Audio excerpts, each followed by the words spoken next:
Hola a todos los MOS, bienvenidos a un nuevo episodio de Materia Oscura. Por cierto, muchísimas gracias porque la entrevista que hemos hecho, las siguientes serán muy pronto y las vamos a mejorar también porque esta ha sido la primera, hemos visto algunos efectillos y lo vamos a mejorar.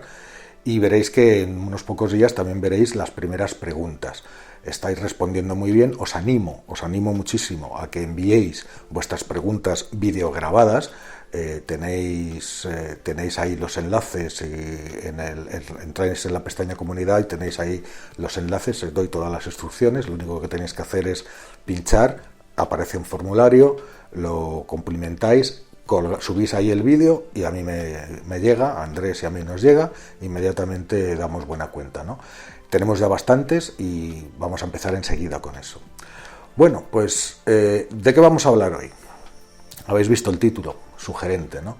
Hoy vamos a hablar de una idea loca, puede parecer loca, una idea de dos científicos con mucha ciencia detrás y que es posible que no nos lleve a ninguna parte, pero es posible que sí, también es posible que sí.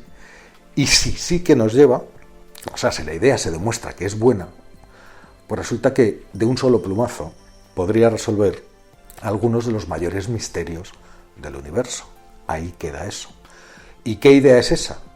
Bueno, pues ni más ni menos que buscar un tipo de agujeros negros que todavía no se han visto, que nadie ha visto, que son teóricos, y buscar sus huellas ni más ni menos que en la Luna. Claro, ¿y qué tiene que ver la Luna con los agujeros negros? Bueno, imaginaros que estamos ahí, ¿no?, en la Luna. ¿Qué veríamos? Pues nada que nos llame la atención excesivamente, pues una superficie muy polvorienta, cráteres por todas partes, todo lleno de cráteres, macizos montañosos, rocas, laderas, pues eso es lo que veríamos en la Luna, nada de especial. Pero si supiéramos exactamente lo que estamos buscando, si supiéramos con precisión el tipo de cosa que estamos buscando, entonces podríamos encontrar algo extraordinario. Y eso es lo que proponen estos dos científicos. Buscar, ni más ni menos, que las cicatrices, las huellas, las heridas dejadas en la Luna por diminutos agujeros negros que en algún momento del pasado la han atravesado de parte a parte. Ni más ni menos que eso. Como os digo, no estamos hablando de agujeros negros corrientes, de los que conocemos. Estamos hablando de un tipo de agujero negro que todavía nadie ha podido ver. Son los agujeros negros primordiales, que, como su propio nombre indica, se formaron en los albores del universo. Es decir, son los agujeros negros que se formaron justo tras el Big Bang. Ahora os contaré cómo es la historia de esos agujeros negros. Hasta ahora conocemos varios tipos, varias clases de agujeros negros. No son ninguna novedad.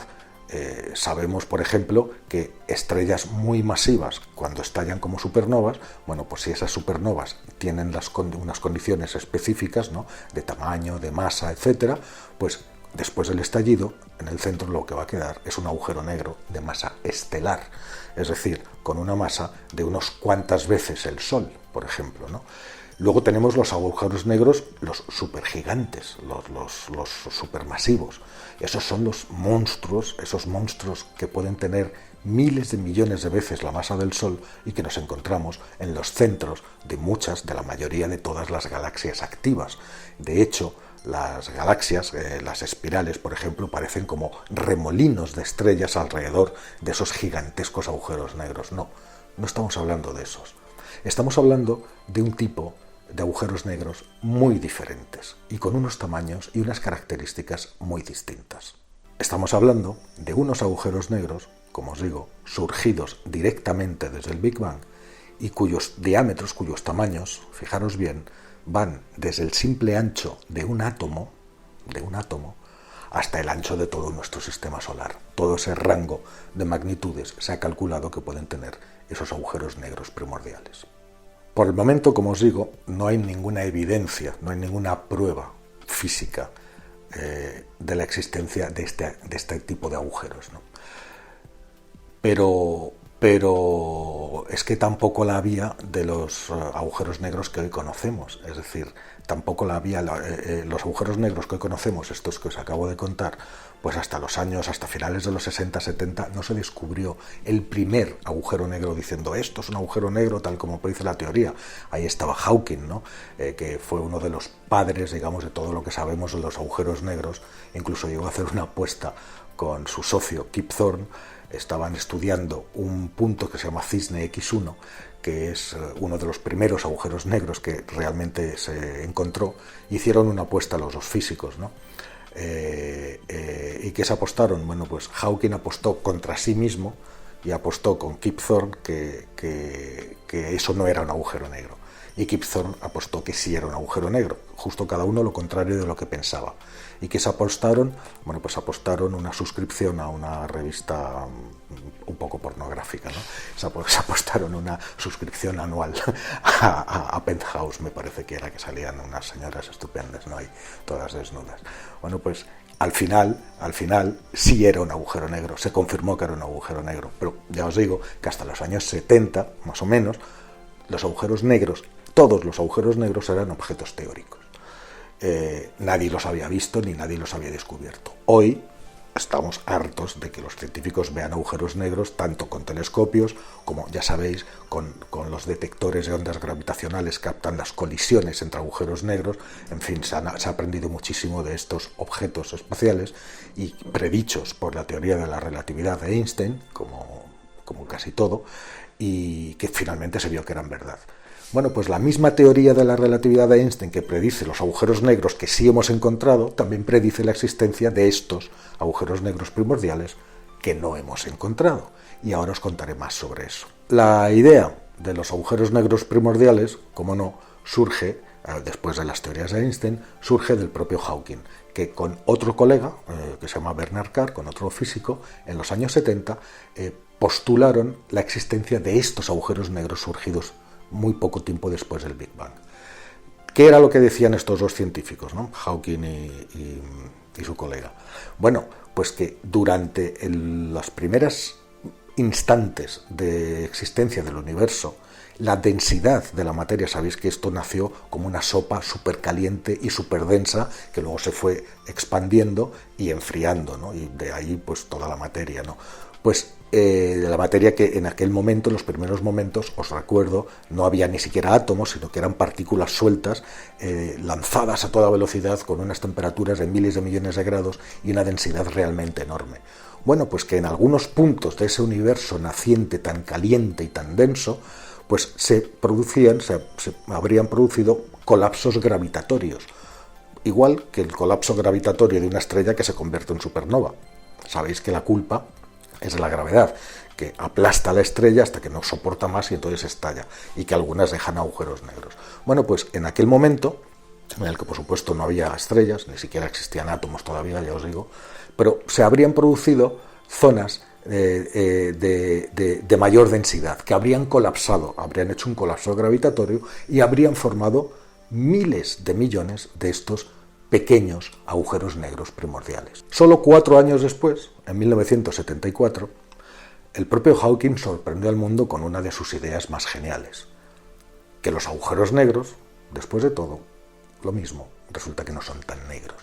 Es decir, Hawking demostró que emiten una pequeña radiación, que en honor a su descubridor, a Hawking, se llama radiación Hawking, y que esa radiación Hawking hace que los agujeros negros, muy despacio, muy lentamente y a lo largo de muchísimo tiempo, vayan perdiendo masa, es decir, se van evaporando. ¿Eso qué quiere decir? Que muchos de los agujeros negros primordiales surgidos durante el Big Bang ha pasado ya el tiempo suficiente como para que ya se hayan evaporado, hayan perdido toda su masa. Con lo cual ya no los veríamos, ¿no? ¿Y qué ocurre? Cuando Hawking hizo esta afirmación, la radiación Hawking no es que, ya sabéis, para los que estéis pensando en esto, de un agujero negro no hay nada que puede salir, ¿vale? Eso lo sabemos.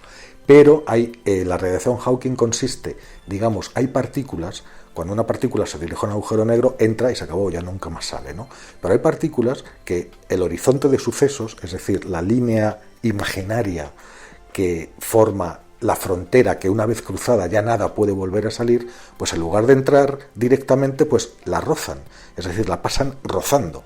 Estas partículas, y gracias a las propiedades cuánticas, a la propiedad de entrelazamiento, se enlazarían con alguna partícula que está al otro lado del agujero, con lo cual le roban un poquitito de energía cada partícula y sale disparada hacia el espacio. En eso consiste la radiación Hawking. Y sería capaz, poquito a poquito, gotita a gotita, de evaporar por completo un agujero negro, pues pasando miles de millones de años, pero al final lo evaporaría. En eso consiste, ¿no?, la radiación Hawking. Bueno, pues algunos de estos agujeros ya no estarían, simplemente ya no estarían. Pero por eso es tan importante intentar calcular cuál es el rango de masas. Se supone que una vez evaporados, esos agujeros negros, lo que queda, hacen una explosión, una pequeña explosión. Con lo cual, a mediados de los 70, los físicos se pusieron como locos a buscar ese tipo de explosiones que demostraran la existencia de los agujeros negros primordiales, pero no encontraron ni una. Y eso entonces hizo que eso se debe a dos cosas, o sea, pueden ser por dos razones. O bien todos los que tenían que evaporarse se han evaporado ya, o bien los que quedan son demasiado grandes y todavía no les ha dado tiempo a evaporarse, por eso no los vemos desaparecer ni explotar, ¿no? En todo caso, digamos que el interés descendió durante unos años. Pero desde hace un par de décadas, nuevos cálculos, el interés sobre estos agujeros negros primordiales ha crecido enormemente. Y ha crecido a medida que se han ido refinando los cálculos iniciales de Hawking, que pensaba que todos esos agujeros negros eran microscópicos, eran de tamaño microscópico. Fijaros, la idea de Hawking era que esos agujeros negros microscópicos estarían por todas partes, nos estarían atravesando ahora mismo mientras hablamos. Y claro, son tan pequeños que ni siquiera nos daríamos cuenta de que algo nos ha entrado por un lado y nos ha salido por otro, ¿vale? Atravesarían planetas, estrellas, lo atravesarían todo, estarían prácticamente por todas partes. Esto nos recuerda un poco a los neutrinos, ¿no?, que es un tipo de partícula subatómica que hace exactamente lo mismo. Mientras hablamos, hay trillones de neutrinos atravesando cada centímetro cuadrado de nuestro cuerpo y no nos damos ni cuenta de ello, ¿no? No tantos como los neutrinos, pero estos agujeros negros primordiales, microscópicos o chiquititos de escala atómica, también nos estarían atravesando con cierta frecuencia. Bueno, os decía, los cálculos posteriores, desde hace un par de décadas, han aumentado el rango de tamaños a los que estos agujeros negros primordiales podían estar. Y no solo microscópicos, sino que podían tener un tamaño, digámoslo así, planetario, o incluso un tamaño un poco mayor que planetario, con unas masas, eso sí, unas masas pequeñas para lo que es un agujero negro, pequeñas, pero y unos tamaños también muy pequeños. El que los veamos o no los veamos dependerá exactamente de eso, de si les ha dado tiempo o no a evaporarse por medio de la radiación Hawking desde que fueron creados durante el Big Bang. ¿Y por qué son tan importantes estos agujeros negros primordiales? Bueno, fijaros, si realmente existen, podrían responder a un montón de preguntas, como os dije al principio de este vídeo. Por ejemplo, os voy a poner algunos ejemplos nada más. Sabéis que en el año 1908, hace ya tiempo, en Siberia estalló un meteoro. No llegó a caer al suelo porque no se ha encontrado el asteroide, el meteorito, no se ha encontrado la roca, pero estalló y sabemos que en Tunguska, en la localidad de Tunguska, en Siberia, si buscáis en internet evento de Tunguska, veréis las fotos de la época. Ese estallido, mucho más potente que cientos de bombas atómicas, arrasó completamente 2.000 kilómetros cuadrados de estepa siberiana. La arrasó. En las fotos se ven todos los árboles tumbados y todos hacia el mismo lado, como si una enorme fuerza los hubiera tumbado y quemado al mismo tiempo. No se ha encontrado ni rastro de la roca que pudo haber hecho eso, porque lo mismo no fue una roca. Hay algunos que piensan que podría haber sido un agujero negro primordial. Fijaros, esto por ejemplo. Más cerca, los astrónomos llevan 2 décadas por lo menos buscando al famoso planeta 9. Esa masa planetaria que tiene por fuerza que estar en la zona más externa de nuestro sistema solar, pero que nadie consigue encontrar. ¿Cómo sabemos que hay una masa planetaria allí? Pues lo sabemos por las órbitas de una serie de objetos que cada vez se llaman objetos transneptunianos, porque están más allá de la órbita de Neptuno, y esas órbitas nos indican que tiene que haber un cuerpo, algo, una masa ahí, que les está haciendo que tengan esas órbitas, porque si no tendrían otras órbitas totalmente diferentes. Esa masa se ha identificado con ese planeta 9 que los científicos buscan y no encuentran. ¿Y si no lo encuentran porque resulta que es un agujero negro? Un agujero negro primordial. También se solucionaría, se podría solucionar eso. Incluso podría solucionar, lo más fantástico de todo, los agujeros negros primordiales podrían ser la respuesta a la materia oscura, otra cosa que los físicos llevan décadas buscando y que no hay manera de encontrarla. Sabéis, repasemos, sabemos que ahí arriba hay otra forma de materia, que no es la materia que brilla, la materia normal de la que estamos hechos nosotros, los planetas o las estrellas o las galaxias, todo lo que vemos, sino que hay otro tipo de materia invisible, que no la podemos ver porque no emite ningún tipo de radiación y que resulta que es 5 veces más abundante que la materia ordinaria de la que estamos hechos. Y no la vemos. ¿Y por qué sabemos que está ahí? Pues por su poder gravitatorio. Ejerce gravedad, obliga a que las galaxias y las estrellas dentro de las galaxias se muevan de la forma en que vemos.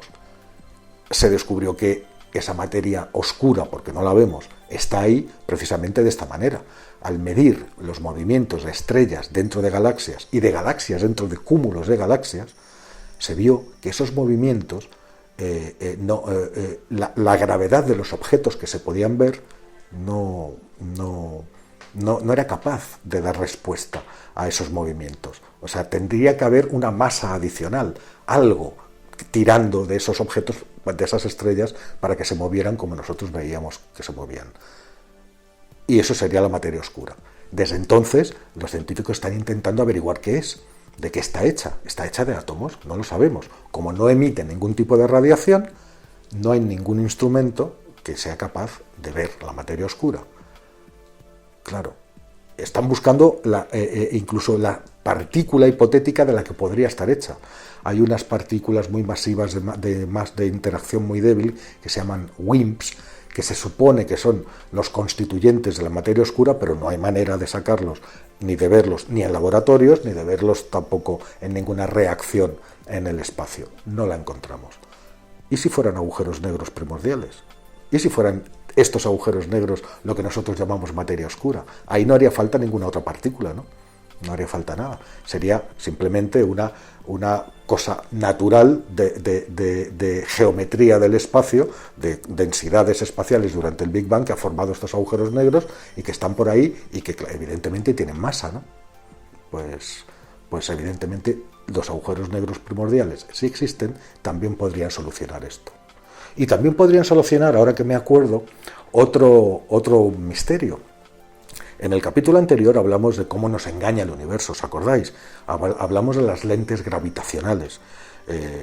Einstein dijo que la masa, las galaxias, las estrellas, deforman el tejido del espacio-tiempo y eso significa que la luz que viaja pues también sigue trayectorias curvas y dobladas porque se dobla como consecuencia de la masa. Bueno, pues normalmente cuando hay un efecto de lente gravitacional, lo que lo provoca pues es una galaxia muy pesada o un cúmulo de galaxias muy pesados y lo identificamos. Pero resulta que el satélite Gaia ha medido ya unas 20 lentes gravitacionales, es decir, deformaciones del espacio-tiempo hechas por objetos muy masivos, sin que se sepa cuál es el objeto que ha formado esa lente gravitacional. Es decir, es un misterio. Se comportan, parece que son estrellas, pero no se ve ninguna estrella. En otros lados podrían ser galaxias, pero no se ve ninguna galaxia. ¿Qué son? ¿Qué es lo que está formando esas 20 lentes gravitacionales que no vemos ninguna masa formándolas? Pero sabemos que la lente está ahí porque la luz se curva cuando pasa por ahí. Hay una deformación del espacio-tiempo. Bueno, pues podrían ser agujeros negros primordiales también. Fijaros lo importantes que son, ¿no? Hay también un problema teórico con los agujeros negros primordiales. Serían serían agujeros negros más pequeños que los que conocemos. Es decir, los más pequeños de los que conocemos, los de masa estelar, los que están provocados por el colapso de estrellas, pues resulta que tienen varias veces la masa del Sol, 7, 8, 10, 12, 20 veces la masa del Sol, 30, hasta 50 veces la masa del Sol. Y aquí estaríamos hablando de agujeros negros mucho más pequeños, del tamaño, o sea, de la masa de un planeta, no de una estrella, o incluso más pequeños todavía. Resulta que no tenemos ninguna fórmula, ninguna teoría, ninguna idea de cómo se puede formar un colapso gravitacional para dar lugar a un agujero negro tan pequeño. Necesitamos mucha más masa. El agujero negro, los que conocemos son mucho más grandes.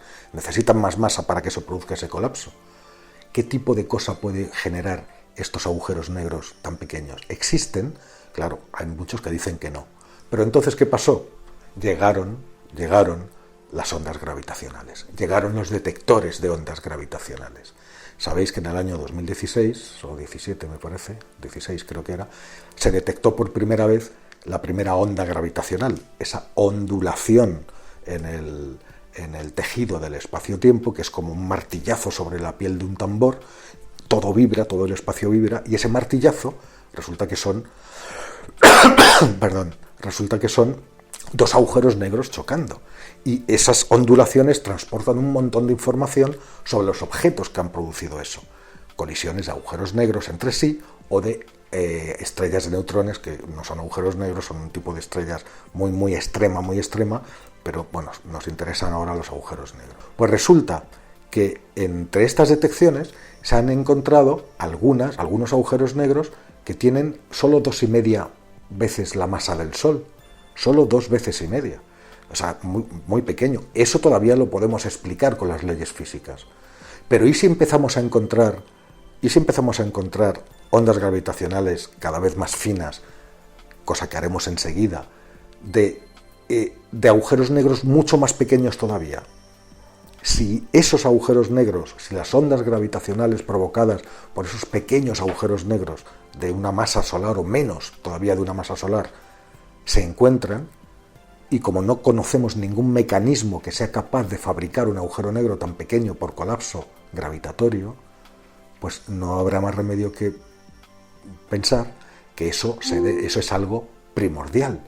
Y cuando digo primordial, me estoy refiriendo precisamente a eso, a los agujeros negros primordiales, formados en unas condiciones que nunca más se van a volver a repetir en el universo, que son las condiciones del Big Bang.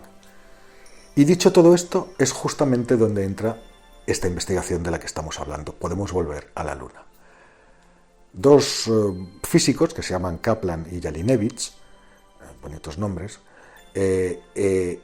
han tenido esta genial idea, esta de la que os hablaba al principio. Si siguen existiendo estos pequeños agujeros negros primordiales, es muy fácil que muchos de ellos hayan llegado o estén atravesando el sistema solar. Y de todos los que atraviesan el sistema solar, pues algunos pueden atravesar los cuerpos que hay dentro del sistema solar, por ejemplo los planetas o la propia Luna. Es decir, estos pequeñitos agujeros negros, ahora veremos cuáles son los tamaños preferidos, ¿no?, para que esto pase. Pues habrían, por ejemplo, atravesado la Luna de parte a parte, también la Tierra, pero es que en la Tierra no los podíamos encontrar, porque en la Tierra, aunque haya pequeños agujeros negros que la atraviesan, los agentes atmosféricos y meteorológicos y la tectónica de placas en tiempos geológicos borran cualquier huella de lo que había. Pero en la Luna no, en la Luna todo permanece. Los cráteres que vemos ahí, algunos tienen miles de millones de años y siguen estando ahí. No hay atmósfera, no hay aire, no hay viento, no hay erosión. En fin, ahí queda todo lo que se imprime queda.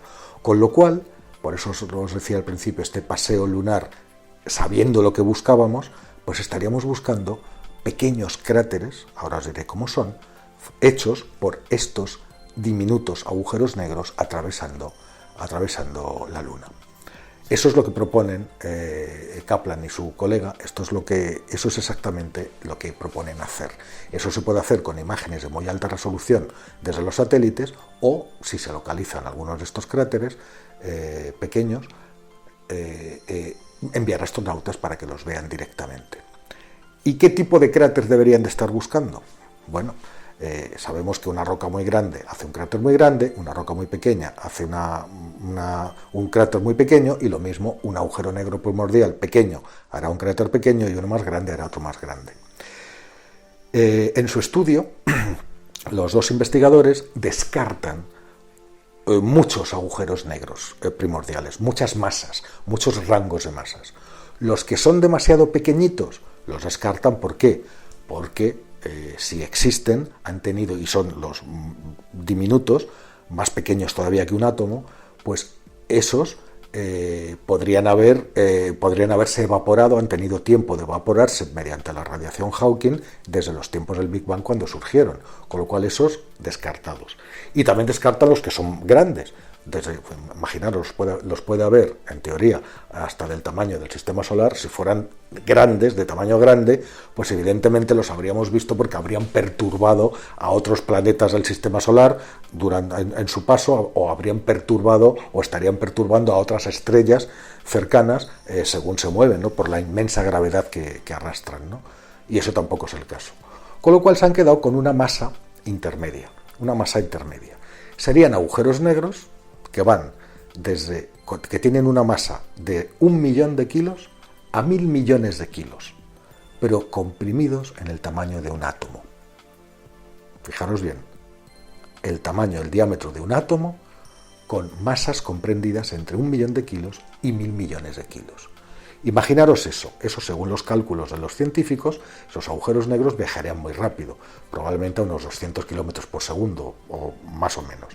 Pero la cuestión es que atravesarían la Luna, por ejemplo, que tiene unos 3.500 kilómetros, apenas en unos segundos, como un cuchillo caliente entrando en mantequilla, la atravesarían limpiamente, harían ¡pum!, un orificio limpio. Eso es más o menos la masa de un asteroide, para que os hagáis una idea. Entonces serían agujeros negros con masas equivalentes a la de los asteroides, pero comprimidos, en apenas de un átomo de tamaño, ¿no? ¿Qué tipo de cráter dejarían esos agujeros negros? Pues según los cálculos de estos investigadores, dejarían unos cráteres de 1 metro, de diámetro, pequeñitos. Para un átomo ya está bien, 1 metro de diámetro. Y claro, ahí empezamos a encontrarnos con los problemas. En la Luna hay miles y miles y miles de cráteres, decenas de miles, y miles de cráteres de 1 metro también, que podrían estar hechos por muchas cosas. ¿Cómo distinguir los que están hechos por meteoritos normales y los que están hechos por agujeros negros? Pues muy fácil. Cuando cae un meteorito normal contra un sólido, contra la Luna, por ejemplo, el meteorito evidentemente se frena por el impacto, y hace una eyección de materiales, que es lo que forma el cráter, y todos esos materiales que rebotan del impacto pues se disponen alrededor de una manera determinada. Pero si es un agujero negro que no se frena, la Luna es como si no existiera, pasa a la misma velocidad, ¡fum!, y la atraviesa entera, entra por un lado y sale por el otro, es una entrada limpia, como una bala en mantequilla, una entrada limpia. Entonces los materiales eyectados alrededor del cráter se comportan de manera diferente. Se han hecho simulaciones, se han hecho los cálculos y han visto que serían paredes mucho más verticales que las otras, porque estarían hechas por un cuerpo que no ha frenado ni siquiera, simplemente ha seguido su camino. Serían eyecciones muy diferentes. Lo que habría que buscar es este tipo de cráteres con eyecciones diferentes y muy verticales, y después comprobar que efectivamente allí ese tipo de eyecciones no las podía haber provocado un meteorito normal. Sería una prueba indiscutible de la existencia de los agujeros negros primordiales. Y si se encuentra uno o más de uno en la Luna, fijaros con lo grande que es el universo, encontrar algún cráter de estos o varios en la misma Luna, pues eso significaría que el número de esos agujeros negros primordiales, tal y como decía Hawking en su teoría de los años 70, pues puede ser gigantesco, puede ser enorme. Y si a partir de ahí se podría hacer lo mismo en otros planetas rocosos, como, en Mercurio, en Marte, en Venus, en algunos de los satélites rocosos de Saturno y de Júpiter. Es decir, si se empiezan a encontrar este tipo de cráteres y se demuestra que realmente son de este tipo, lo que se demuestra es que serían cráteres que no pueden estar hechos por meteoritos normales, ¿no? sino por este tipo de fenómenos, estos diminutos agujeros negros, pero con masas de 1.000 millones de kilogramos, bueno, pues habríamos dado un paso de gigante para demostrar la existencia de estos y, con ello, empezar a preguntarnos si algunos de los misterios, como los que os he citado, desde Tunguska al planeta 9 a la mismísima existencia de la materia oscura, en realidad no serían estos pequeños agujeros negros primordiales, que evidentemente tan pequeños y en número tan enorme no tenemos ninguna manera de verlos. Podría ser la razón por la que no encontramos la materia oscura, porque son estos agujeros, ¿no? Bueno, esta es la historia que os quería contar hoy. La idea, desde luego, es arriesgada. Es posible, como os decía al principio, que no lleve a nada. Es muy difícil encontrar estos tipos de cráteres. El modelo ya está hecho. Sabemos exactamente qué tipo de cráter hay que buscar, de qué tamaño, qué características tiene que tener el material eyectado. Lo sabemos todo. Solo hay que encontrar esos cráteres. Y para eso hace falta investigar muy cuidadosamente la Luna, para buscar exactamente eso entre todo lo que hay en la Luna. Si lo encuentran, os aseguro que eso sería un premio Nobel en muy poco tiempo. Y aparte sería un avance del conocimiento gigantesco. Resolver el problema de la materia oscura así de un plumazo, no digo más, sería tremendo, ¿no? Y estos dos científicos saben que es una tarea difícil, saben que es posible que no lo consigan, pero claro, lo que decían en una entrevista que leí hace poco, si no lo intentamos, nunca sabremos si es posible o no. Y así es precisamente como funciona la ciencia. Espero que este tema os haya parecido interesante, que os haya gustado. Ya sabéis, el otro día estuve mirando quién está y quién no está suscrito, no personalmente, pero sabéis que tenemos un 47% de usuarios del canal que no están suscritos al canal, es decir, casi la mitad. ¿Qué os cuesta suscribiros? Es gratis, no os vamos a cobrar nada, ni ahora ni nunca. Siempre va a ser gratis el canal. Con lo cual, si os gustan los contenidos, por favor, suscribiros, que no os cuesta nada. Y con esto os dejo hasta la semana que viene. Y ya sabéis, habrá más entrevistas también, que las iremos dando los fines de semana, y empezaremos ya, dentro de nada, con la sección nueva de preguntas.